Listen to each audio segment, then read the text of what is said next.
Hello guys, welcome to another video of Crop Botany course. In the previous video we learned about the root of plants. In this video we are going to learn about the stem of plants. So let's get started. What is stem? Stems tend to be above ground, erect and self-supporting. They usually end in a bud and bear leaves, lateral bud and reproductive organs. Lateral branches arise in the axils of leaves, the angle between leaf and the stem. So below the soil is root and above the soil is stem. So this is stem. External structure of a stem. First one is bud. Here you can see this is bud. It is a stem's primary growing point. Buds are of two types. They can be either leaf buds, which are vegetative, or flower buds, which are reproductive. That is, leaf buds are vegetative and flower buds are reproductive. The flower buds tend to plumber than leaf buds. These are the flower buds and vegetative buds. These are the vegetative buds. Then terminal bud. Here you can see the terminal bud, and the tip of a stem shows the terminal bud, which releases the plant hormone known as auxin in many plants. To make the stem appear bushy, the terminal bud is removed during pruning. So this is the terminal bud. Then lateral bud. Here you can see the lateral bud. This bud is terminal bud and this bud is lateral bud. The buds grow from the leaf axils on the side of a stem. That is, terminal buds grows from leaf axils, that is leaf axils, and terminal bud grow from tip of a stem. Then bud scale. It is a leaf protecting and modified covering a bud. Bud scale is protective covering. Here you can see these are the bud covering, protective cover, bud scales. Then leaf scar. When the leaf falls down, it leaves a scar on stem. Here you can see when leaves fall down, a scar is present on the stem, which is known as leaf scar.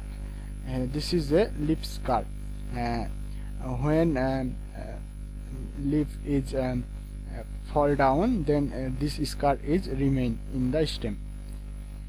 Then bundle scar.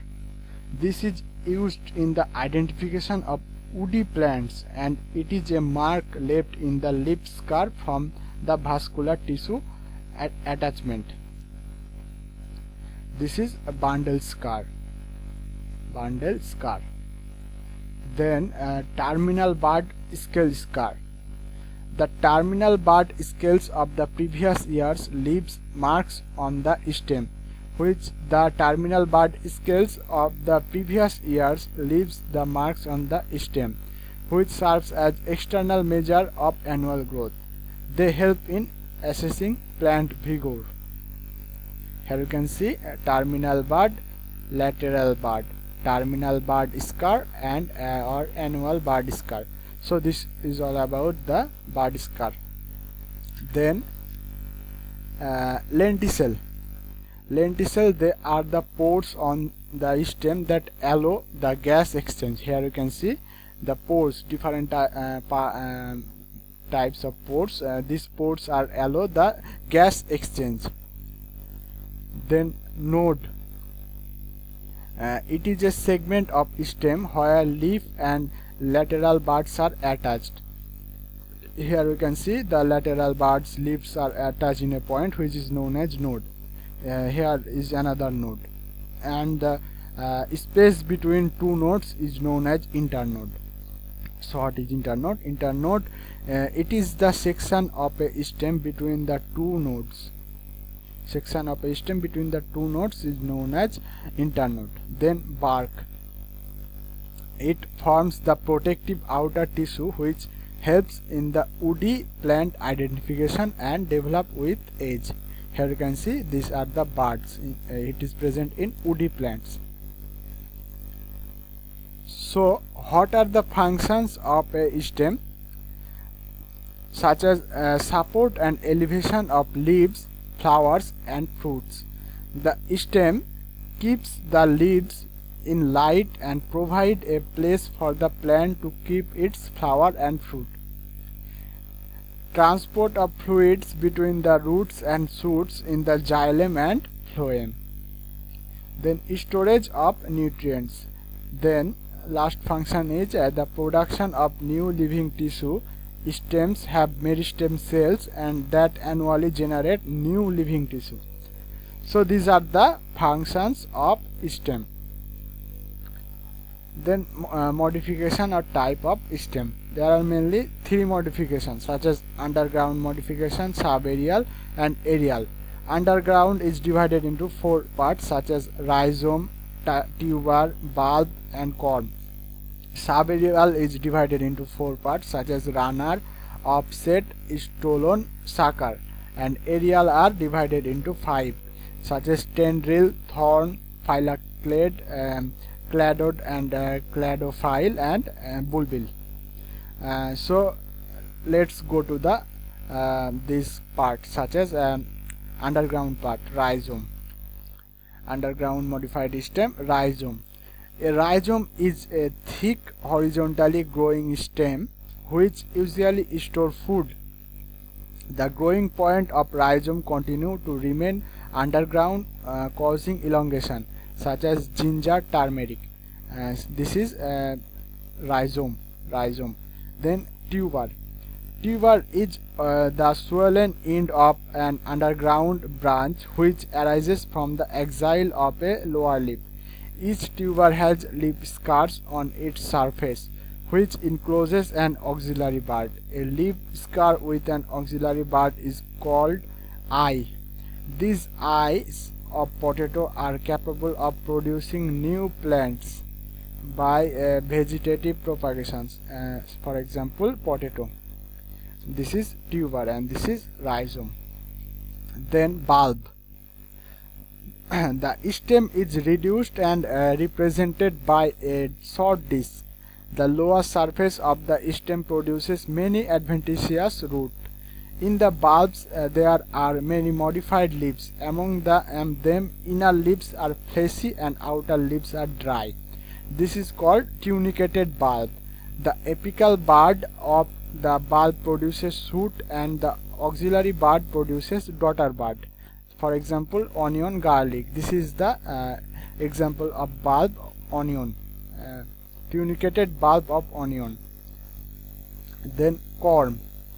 The corm is a greatly swollen underground basal portion of an erect stem. At the end of the season, aerial parts die. For example, colocasia. This is the example of corm, colocasia. So these are the underground modified stem. Then move to the subaerial modified stem. First one is runner. The runner arises from the base of the stem as a lateral branch and runs along the surface of the soil. It develops distinct nodes and internodes. At each node, the runner produces roots below and leaves above.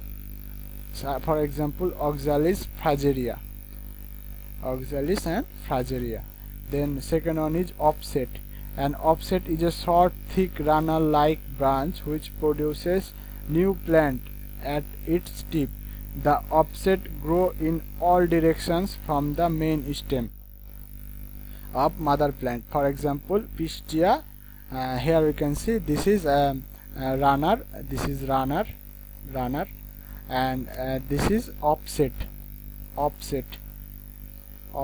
Then third one is stolon. Lateral branches of the underground stem grow horizontally in the soil for a varying distance. Ultimately, their end emerges out of the ground and develop a new plant. For example, colocasia. Colocasia is the example of stolon. Here is the stolon.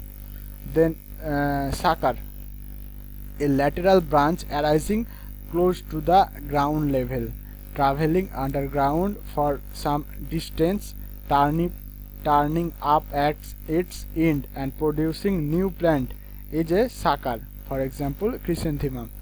This is the example of sucker, which is chrysanthemum. So these are the parts of subaerial modified stem, and now we are going to move to the aerial modified stem. First one is tendril. Tendril is specialized to anchor and support vining stems. Terminal bud gives rise to tendril in cycas, and axillary bud modified into tendril in passion fruit. Then thorn. The thorn is a hard, straight and pointed modified stem. The thorns not only check the rate of transpiration but also protect the plants from herbivore grazing. For example, pomegranate, citrus are the example of thorn. This is tendril, and these are the thorn. These are the thorn. Then phylloclade. A phylloclade is a flattened stem with cluster of spines on its surface. Here you can see flattened stem with cluster of spines. These are the spines, lots of spines.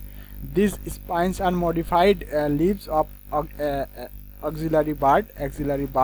The phylloclade has distinct nodes and internodes. For example, opuncia. This is opuncia, phylloclade. Then cladodes and cladophyles. A phylloclade with one or two internode is called cladode. Cladophyle is a flattened stem arising in the axil of a minute bract like a true leaf. Here you can see the cladode. This is cladode. Rascus and asparagus. Then last one is bulbil. Bulbil is a special multicellular body essentially meant for reproduction. These bulbils get detached, come in contact with the soil and develop into new plant. For example, agave discostoria. So that's all for today. See you in the next video. Thanks for watching.